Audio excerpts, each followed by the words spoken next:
ఎలాంటి నోటీసులు ఇవ్వకుండా హైడ్రా కూల్చివేతలను హైకోర్టు దృష్టికి తీసుకువెళ్లడం జరిగిందని న్యాయవాది చంద్రశేఖరరావు తెలిపారు. ఈ సందర్భంగా ఏర్పాటు చేసిన మీడియా సమావేశంలో ఆయన మాట్లాడారు. అమీన్పూర్లోని విల్లాలను హైడ్రా కూల్చివేయడంపై హైకోర్టు ఆగ్రహం వ్యక్తం చేయడం జరిగిందన్నారు. కూల్చిన ఒక్కో విల్లాకు 3 కోట్ల పరిహారం అందించేలా హైకోర్టును కోరడం జరిగిందన్నారు.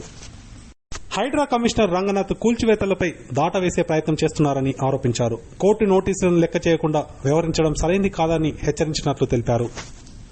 హైడ్రా బాధితులకు అండగా ఉంటామని న్యాయమూర్తి చంద్రశేఖరరావు భరోసా కల్పించారు. రెండు నాడు ఆదివారం ఉదయం 7 గంటలకే మొత్తం 26 ఇళ్లను మొత్తం పూర్తిగా కూల్చివేయడం జరిగింది. 6 ఇళ్లకు కూడా ఈ రోజు స్టే మంజూరు చేయడం జరిగింది. ఇది టోటల్ గా ఈ రోజు కోర్టు వ్యాఖ్యానించింది ఏంటంటే, మీరు ఆదివారం నాడు ఎట్లా కూర్చుతారు, 3 జడ్జిల ధర్మాసనం కూడా క్లియర్ గా చెప్పింది ఆదివారం కూర్చోద్దని. సుప్రీంకోర్టు జడ్జిమెంట్ కూడా ఉన్నది ఆదివారం కూర్చోద్దని. మీరు 48 గంటలు కూడా మీరు 20 తారీఖు నాడే మీరు నోటీస్ ఇస్తే 48 గంటలు ఎప్పటికైతుంది, ఆదివారం సాయంత్రానికి అవుతుంది. కానీ ఆదివారం పొద్దున వచ్చి కూర్చుండ్రు. ఆదివారం పొద్దున కూడా ఉదయం నుంచి రాత్రి 1 గంట దాకా కూడా కూర్చోడం జరిగింది. ఇది ఎక్కడ ఉంటుంది? మీరు టోటల్ గా అమీన్పూర్ ఎంఆర్ఓ పూర్తిగా మొత్తం ఇల్లీగల్ పని చేసింది. ఇలాంటి పని చేస్తే ఖచ్చితంగా చెంచల్గూడ కన్నా చెర్లపల్లి కూడా పంపాల్సిందే. అంటే ఇటువంటి మళ్ళా పునరావృతమైతే చెప్పడం కూడా జరిగింది. జడ్జి గారు, గౌరవ న్యాయమూర్తి గారు చెప్పడం కూడా జరిగింది.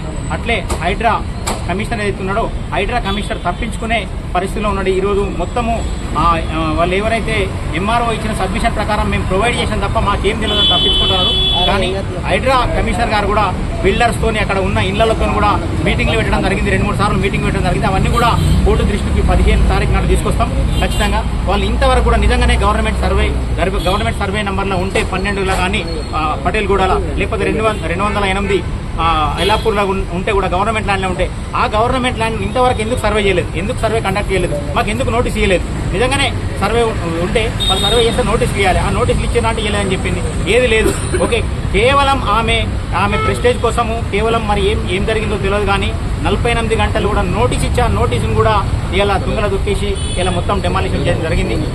మొత్తం మేము వీళ్ళ మీద వదిలిపెట్టే ప్రసక్తే లేదు. ఎవరైతే ఆఫీసర్లు, అధికారులు ఎవరైతే ఇందులో పాల్గొన్నారో అందరినీ కూడా పర్సనల్ గా వాళ్ళ పేర్లు పెట్టి డ్యామేజెస్ కూడా ఫైల్ చేసాం. కంటెంప్ట్ అండ్ డ్యామేజెస్ కూడా ఒక్కొక్క ఇల్లుకు 3 కోట్ల రూపాయల నష్టం జరిగింది. ఆ 3 కోట్లను మొత్తం 32 విల్లాలకు ఎంతైతే 26 అయితే మొత్తం కులగొట్టిండ్రో ఆ 26 విల్లాలకు కూడా ఇమీడియట్లీ చేస్తున్నాం. ఇలా రేపు ఫైల్ చేస్తున్నాం.